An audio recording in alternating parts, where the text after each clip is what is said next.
Tyler Reed wiped the grease from his hands and looked at the massive cargo hauler pulling away from his repair dock. His stomach twisted into knots as he stared at what remained behind. The alien cruiser sitting in his bay looked like it had been through a war, lost badly, and then been forgotten for a decade. He'd done it. He'd actually done it. Tyler had taken every credit from his savings account, maxed out 2 lines of credit, and even borrowed money from his sister back on Earth. All for this hunk of metal that was supposed to be his ticket out of barely scraping by on Proxima Station. The Galactic Salvage Exchange listing had called it a fixer-upper with minor damage. Tyler laughed bitterly. Minor damage. Right. The hull had more holes than Swiss cheese. Scorch marks covered entire sections. One of the engine nacelles was just gone, like someone had ripped it clean off. And the whole thing smelled like burning circuits mixed with something he couldn't identify but definitely didn't like. Tyler walked around the ship slowly, his boots echoing on the metal deck of his repair bay. Every step revealed another problem. Cracked viewports. Fried control panels visible through broken access hatches. Coolant lines that looked like they'd been chewed through. This wasn't a fixer-upper. This was scrap metal pretending to be a spaceship. He climbed up onto the main hull, checking the worst of the damage.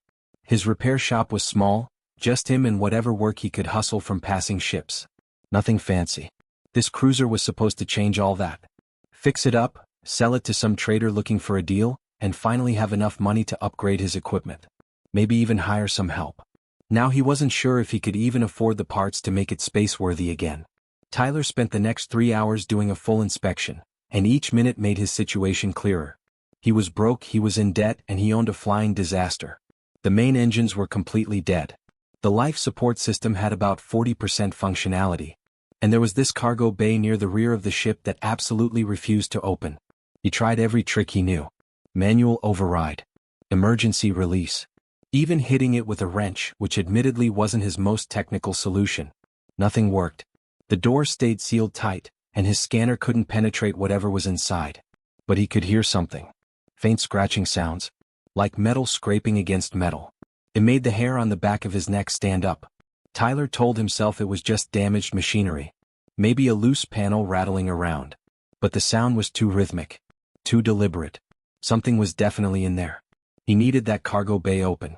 Maybe there was valuable equipment inside. Maybe it held the answer to why this ship had been abandoned in the first place. Or maybe, hopefully, there was something he could salvage and sell to offset the massive mistake he just made. After 6 more hours of work, covered in sweat and frustration, Tyler finally managed to bypass the security lockout. He'd had to reroute power from 3 different systems and basically convince the ship's half-dead computer that he was authorized personnel. The cargo bay doors hissed and groaned, clearly not happy about opening after being sealed for who knows how long. Tyler stepped back as the doors slowly parted. Stale air rushed out, and then he saw movement in the darkness. Something big stumbled out into the light. Tyler's brain took a second to process what he was seeing. It was tall, maybe 7 feet, covered in silver fur that caught the overhead lights. The face was distinctly wolf-like, with a long snout and pointed ears that lay flat against its head. Glowing amber eyes locked onto Tyler with an intensity that made him freeze. The creature wore what looked like a military uniform, though it was torn and stained. It took 2 shaky steps forward, then collapsed onto the deck with a heavy thud. But even lying there, clearly weak, it managed to growl at Tyler.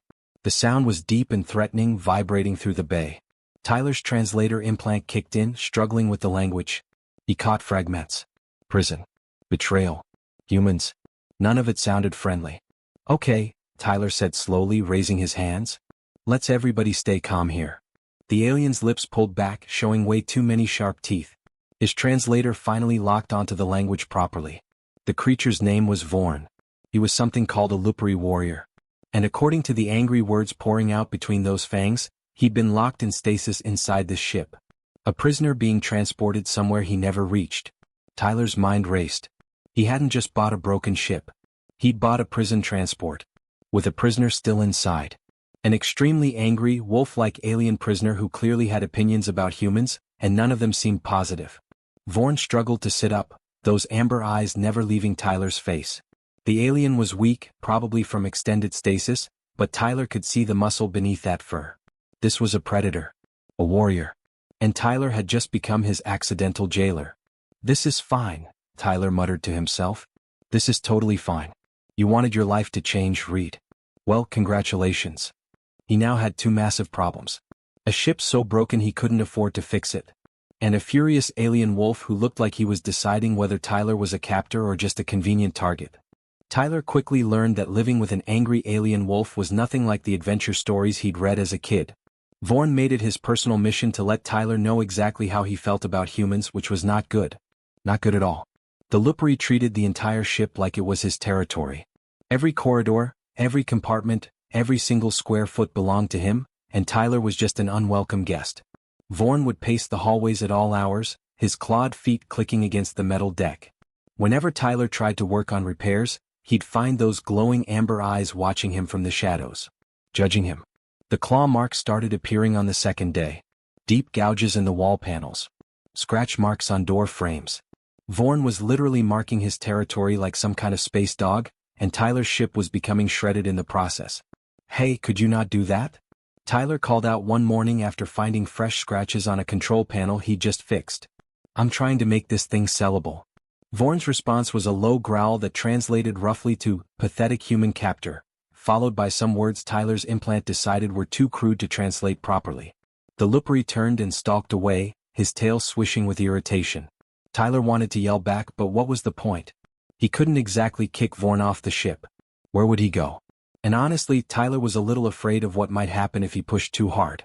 Those claws weren't just for show. The ironic thing was they both wanted the same outcome. Tyler needed to fix the ship so he could sell it and maybe not end up completely broke. Vaughn needed it fixed so he could get back to his home world, wherever that was. Simple math said they should work together. Reality said they could barely be in the same room without tension thick enough to cut with a knife. Every repair became a battle. Tyler would plan to fix the navigation system, but Vaughn would be in that section, refusing to move. Tyler would need to access the power couplings, but Vaughn had claimed that corridor as his sleeping spot. It was like trying to renovate a house with a very large, very grumpy roommate who hated your guts. The breaking point came during Tyler's third week of ownership, though not in any way he expected. He'd been working in the engine room, trying to repair a coolant circulation system that kept overheating. The ship's engines were old, alien technology that didn't quite match anything in his repair manuals. Tyler had been improvising, which in hindsight was probably not the smartest approach to a pressurized coolant system. The pipe burst without warning. 1 second Tyler was tightening a connection, the next second toxic coolant was spraying everywhere in a greenish mist. His eyes started burning immediately. The stuff was eating through his work gloves. Tyler stumbled toward the door, but the emergency lockdown had triggered automatically. The door was sealed shut. Of course it was. Because his luck was just that good. He slapped the emergency release. Nothing. Hit it again. Still nothing. The door was completely jammed and the mist was getting thicker. His throat felt like it was on fire. Tyler managed to reach his comm unit, his vision already getting blurry. "Vaughn. Emergency. Engine room door is jammed. I need help." Silence. Tyler tried again, coughing hard. "Vaughn. Please. The coolant is toxic. I can't breathe." More silence. Through his fading awareness, Tyler realized Vaughn might actually just let him die in here. Why wouldn't he? Tyler had accidentally imprisoned him. Humans had put him in stasis. This was probably justice in the Lupri's mind. Time seemed to stretch out. Tyler's legs gave out and he slumped against the wall, still calling weakly into the comm. He thought about his sister back on Earth. About how she'd warned him this salvage business would be the death of him. Turns out she was right. Then he heard it. Heavy footsteps running. A roar of effort. The sound of metal screaming as something incredibly strong forced it to bend. The jammed door didn't slide open. It was ripped open. Vaughn stood in the doorway, his claws buried deep in the door frame, his silver fur standing on end. Those amber eyes met Tyler's for just a second before the Lupri lunged forward, grabbed Tyler by his jacket, and dragged him out into the corridor. Fresh air hit Tyler's lungs and he gasped, coughing violently. Vaughn didn't say anything. The alien just pulled him further from the engine room, then disappeared into what Tyler had started calling Vaughn's corner of the ship. When Tyler finally recovered enough to stand, his throat raw and his eyes still watering, he made his way to his workshop on shaky legs. He expected to find it the same mess he'd left it in that morning. Instead, his tools were organized. Properly organized. His scattered wrenches were lined up by size. The electronic components he'd been meaning to sort were in labeled containers. And sitting on his workbench was a data pad with a repair schematic on it. Actual Lupari military specifications for the ship's coolant system, marked up with notes in alien script that his translator could barely read. Tyler stared at the workbench for a long moment. Then he looked toward where Vorn had gone. They didn't like each other. That much was clear. But they were stuck together whether they wanted to be or not. And apparently, Vorn had decided that if they were going to be stuck together, they might as well not die from Tyler's terrible repair attempts. It wasn't friendship. But it was something. A start. Tyler was halfway through welding a hull plate when his motion sensor pinged. He ignored it at first, figuring it was just Vorn moving around in another part of the ship. The Lupari had been running diagnostics on the navigation system all morning, which meant a lot of back and forth through the corridors. The second ping made him pause. Then a third. 3 separate signatures. Moving fast. Tyler killed his welding torch and reached for the comm. "Hey Vorn, you expecting company?" No response. Before Tyler could try again, his workshop door exploded inward. Not opened. Exploded. The blast threw him backward into his tool rack, and he hit the floor hard, ears ringing. 3 figures stormed through the smoke. They moved like professionals, weapons up, scanning for targets. Tyler's brain struggled to process what he was seeing. These weren't station security. These were aliens he'd never seen before, wearing combat armor that probably cost more than his entire shop. Bounty hunters. Had to be. One of them spotted Tyler and raised a weapon that glowed with energy Tyler really didn't want to experience up close. He rolled behind his workbench just as the shot vaporized the spot where he'd been lying. The smell of melted metal filled the air. "Where is the Lupari?" the hunter demanded, his voice filtered through a helmet. Tyler's mind raced. They weren't here for him. They were here for Vorn. And Tyler had about 2 seconds to decide what to do about that. "I don't know what you're talking about," Tyler shouted, buying time. His hand found a heavy wrench on the floor. The hunter didn't buy it. He gestured to the others and they spread out, moving deeper into the ship. Tyler heard Vorn's roar echo through the corridors, followed by the distinct sound of combat. Lots of combat. Tyler scrambled to his feet and ran toward the noise, which was probably the dumbest thing he'd done all week, and he'd bought a prison ship, so that was saying something. He found them in the main corridor. Vorn was fighting all 3 hunters at once, and it was the most terrifying thing Tyler had ever witnessed. The Lupari moved like liquid death, his claws leaving trails of sparks on the hunter's armor. He was fast, precise, and absolutely brutal. But Tyler could see the problem immediately. Vorn was slowing down. The weeks in stasis had left him weakened, and these hunters knew it. They were working as a team, taking turns engaging while the others recovered. Energy weapons fired in coordinated bursts, forcing Vorn to dodge rather than attack. One blast caught Vorn's shoulder and he stumbled. The lead hunter raised his weapon for a killing shot. Tyler didn't think. He just threw the wrench as hard as he could. It hit the hunter's helmet with a satisfying clang, and the shot went wide, scorching the ceiling instead of Vorn's head. 3 pairs of alien eyes turned toward Tyler. "Oh no," Tyler muttered. The closest hunter charged at him. Tyler ran, leading the bounty hunter away from Vorn. His feet pounded against the deck as his mind worked frantically. He couldn't fight these guys. He wasn't a warrior. He was a mechanic who fixed refrigeration units and patched hull leaks. But he knew this ship better than anyone. Tyler ducked into a side corridor, his hands flying over a wall panel. The defense grid. The one he'd been trying to repair for weeks. It was fried, non-functional, completely useless for actual defense. Unless you weren't trying to use it properly. The hunter rounded the corner just as Tyler finished rewiring the power relays. Instead of connecting the grid to its intended systems, he'd routed everything through the corridor's metal walls. Every ounce of power the ship could generate all at once, nowhere to go but through anything touching the deck. "Hey!" Tyler shouted at the hunter. "Your boss didn't pay you enough for this." The hunter raised his weapon. Tyler jumped, grabbing onto an overhead pipe, pulling his feet off the floor. He slammed the activation button. The corridor became lightning. Pure electrical energy arced through the walls, the deck, the ceiling. The hunter's scream cut off as his armor, designed to deflect energy weapons, turned into a conductor for thousands of volts. He dropped like a stone. Tyler heard 2 more thuds from the main corridor. The other hunters had been standing on the same deck. The entire section had become one massive electrical trap.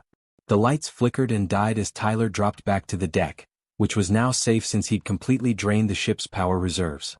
Emergency lighting kicked in, casting everything in a dim red glow. Tyler ran back to the main corridor. All 3 hunters were down, their armor smoking. Vorn stood in the center of the corridor, chest heaving, staring at the unconscious attackers. Then he turned those amber eyes to Tyler. For a long moment, neither of them spoke. Tyler's heart was hammering so hard he thought it might break through his ribs. His hands were shaking from adrenaline. "You saved my life," Vorn said finally, his translator making it sound almost like a question. "Yeah, well," Tyler managed, catching his breath. "You saved mine first. Seemed fair." Vorn looked at the hunters, then at the fried electrical panel still sparking on the wall.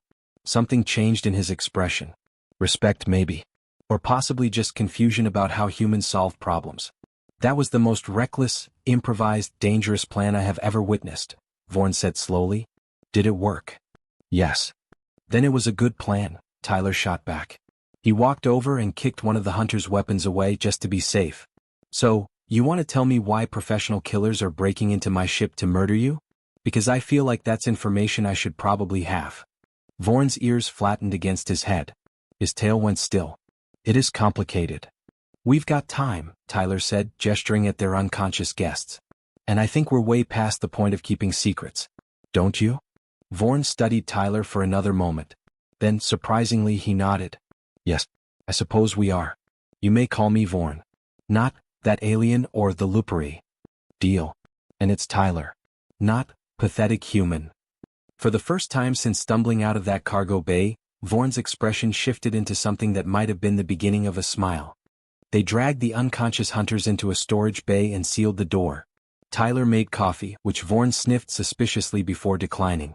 Then they sat in the ship's small mess hall, and Vorn started talking. The story came out slowly at first, like Vorn was testing each word before saying it. He'd been part of an elite Lupari unit, he explained. The best of the best. Warriors hired out to various alien governments for special operations. Protection details. High-risk missions. The kind of work that paid extremely well and didn't ask too many questions. 6 months ago, Vorn's unit had been contracted by a powerful alien military faction. The mission seemed straightforward at first. Secure a research facility on a disputed colony world. Standard stuff. But when they arrived, everything went wrong. The facility wasn't just doing research. They were developing weapons. Illegal ones. The kind that didn't discriminate between soldiers and civilians. And there were witnesses. Colony families who'd seen too much. People who could expose what was happening. Vorn's commanders gave the order. Eliminate all witnesses. No exceptions. There were children, Vorn said quietly, his claws scraping against the metal table. Families who had done nothing wrong except lived too close to secrets. My commanding officer said it was necessary. That loose ends could not be permitted. Tyler felt his stomach turn. "What did you do?" "I refused." Vorn's amber eyes met Tyler's. "My unit followed orders." "I did not. I turned my weapons on my own squad to protect those civilians." The fight had been brief and brutal. Vorn was one warrior against 5. He'd managed to hold them off long enough for the families to escape, but he'd been captured. Not killed because that would raise too many questions. Instead, they declared him a traitor. A criminal who'd broken contract and attacked his own unit. The military faction wanted him silenced permanently, but they needed it to look legal. So they imprisoned him in stasis, filed false charges, and were transporting him to a prison world where he'd be quietly executed. No trial. No questions. Then the ship malfunctioned in deep space. Life support failed. The crew evacuated in escape pods, but they left Vorn in his sealed cargo bay. The ship drifted for weeks before being picked up by salvage operations and eventually sold to the Galactic Salvage Exchange. "They thought I would die in stasis when the power failed," Vorn said. "But Lupari can survive longer than most species without life support. I simply waited. Trapped. Hoping someone would eventually open that bay." Tyler sat back, processing everything. His whole life, he'd heard about how humans were the chaotic ones. The violent species. The ones who brought war and problems wherever they went. Meanwhile, aliens had their act together. Advanced civilizations. Peaceful societies. What a load of garbage. "So those hunters," Tyler said slowly, "they're here to finish the job? The military faction cannot allow me to testify about what I witnessed. They will send more hunters. Better ones. This will not stop." Tyler should have been terrified. He should have kicked Vorn off his ship right then and found a way to distance himself from this mess. Instead, he felt anger burning in his chest. "We're not selling the ship," Tyler announced. Vorn's ears perked up. "What? This ship? I was planning to fix it and sell it." Forget that. We're keeping it and we're going to expose what those military scum did. You would risk your life for this? Vorn asked, genuine confusion in his voice. This does not concern humans. You owe me nothing. Yeah, well, somebody's got to keep your grumpy tail out of trouble, Tyler replied. Plus, I'm really sick of being broke. I figure exposing a major military conspiracy has to be worth something. Might as well aim big. For the first time since they'd met, Vorn laughed. It was a strange sound, something between a bark and a rumble, but it was definitely a laugh. Over the following weeks, everything changed between them. The territorial tension disappeared. Vorn stopped treating Tyler like a captor and started treating him like a partner. The Lupari showed Tyler engineering techniques that weren't in any human manual. Advanced alien systems that Tyler had been fumbling with suddenly made sense. Power routing that was 10 times more efficient than human methods. Structural repairs that could be done in half the time. In return, Tyler showed Vorn something aliens apparently didn't have: pure human improvisation. When they needed a part that cost 3,000 credits, Tyler built one from scrap for 30. When Vorn said a system couldn't possibly work with incompatible components, Tyler made it work anyway through sheer stubborn creativity. This violates every engineering principle, Vorn would say, watching Tyler jury-rig another solution. Does it work? Tyler would ask. Yes, but. Then it's fine. They became a fixture at Proxima Station. The human mechanic and his intimidating wolf partner. Other dock workers learned quickly that Tyler's rates were fair and his repairs were solid. And nobody messed with him because Vorn was usually somewhere nearby, looking like he could rip through a hull with his bare claws. Which he probably could. Business actually started picking up. Tyler hired some help, expanded his services, and for the first time in years he wasn't worried about making rent. Then, 5 weeks after the bounty hunter incident, Galactic Intelligence showed up. 2 agents in official uniforms appeared at Tyler's dock one morning. They had badges, credentials, and a lot of questions about 3 bounty hunters who'd been found unconscious in a shipping container at the station's security office. Tyler had dumped them there anonymously, figuring they'd wake up eventually and leave. Apparently, they'd woken up and started talking. We understand you may have information about an incident involving these individuals, the lead agent said. She was human, which somehow made this worse. We'd like to ask you some questions. Tyler glanced toward the ship, where Vorn was definitely listening to every word. What kind of questions? The kind that are easier to answer at our office, the agent replied, her expression completely unreadable. Tyler's stomach sank. They knew. They had to know. And now he had to figure out how to protect Vorn without lying to Galactic Intelligence, which was probably a terrible idea on multiple levels. This was going to get complicated. Tyler sat across from Commander Kate Morris in the small office adjacent to his repair dock. The Galactic Intelligence agent had short brown hair, sharp eyes, and the kind of expression that said she'd seen way too much to be easily fooled. Let's stop dancing around this, Kate said, sliding a datapad across the table. We know about Vorn. We know he's on your ship. And we know about the bounty hunters. Tyler's mouth went dry. This was it. This was where everything fell apart. He'd been expecting threats, maybe arrest. Instead, Kate leaned back in her chair and did something unexpected. She smiled. I've been tracking Vorn's case for 8 months, she continued. The military faction that imprisoned him thought they could bury this. They were wrong. I have evidence of the cover-up. Financial records. Communications. Everything except the one thing that actually matters. What's that? Tyler asked carefully. A witness. Someone who was actually there and can testify about what happened. Kate's expression turned serious. Vorn is that witness. And with the data logs from this ship, we can prove everything. Take down the entire corrupt division. Tyler blinked. Wait. You're not here to arrest us.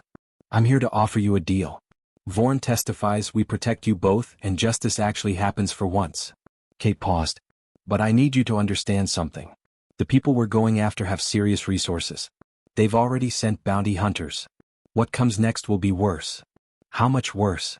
Kate pulled up a star chart on her datapad. A red indicator showed something moving through nearby space. That's a military warship. It'll reach this station in approximately 6 hours.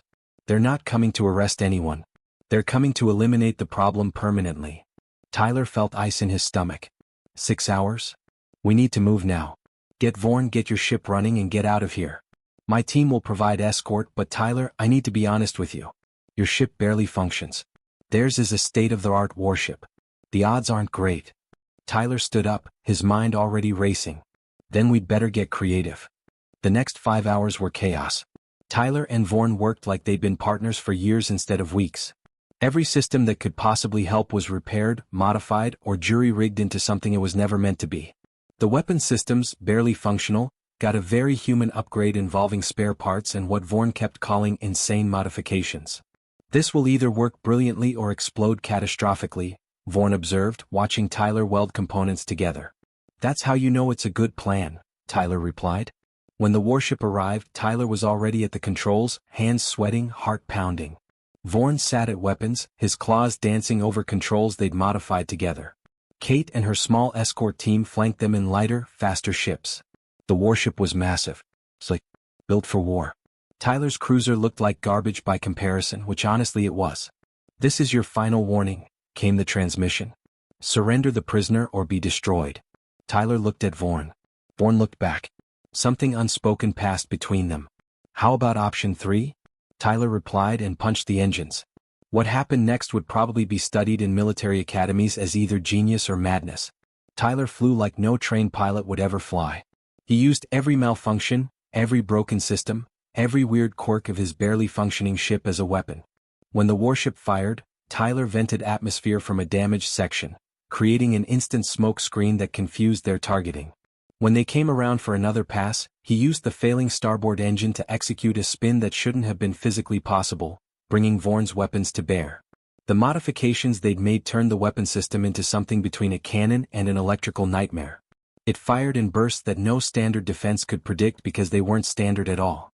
They were pure improvised chaos. "This is completely against every tactical doctrine," Vorn shouted, but Tyler caught the excitement in his voice. "Do tactics work on these guys?" Tyler yelled back, diving under their return fire. "No." "Then forget tactics." Tyler used every trick he could think of.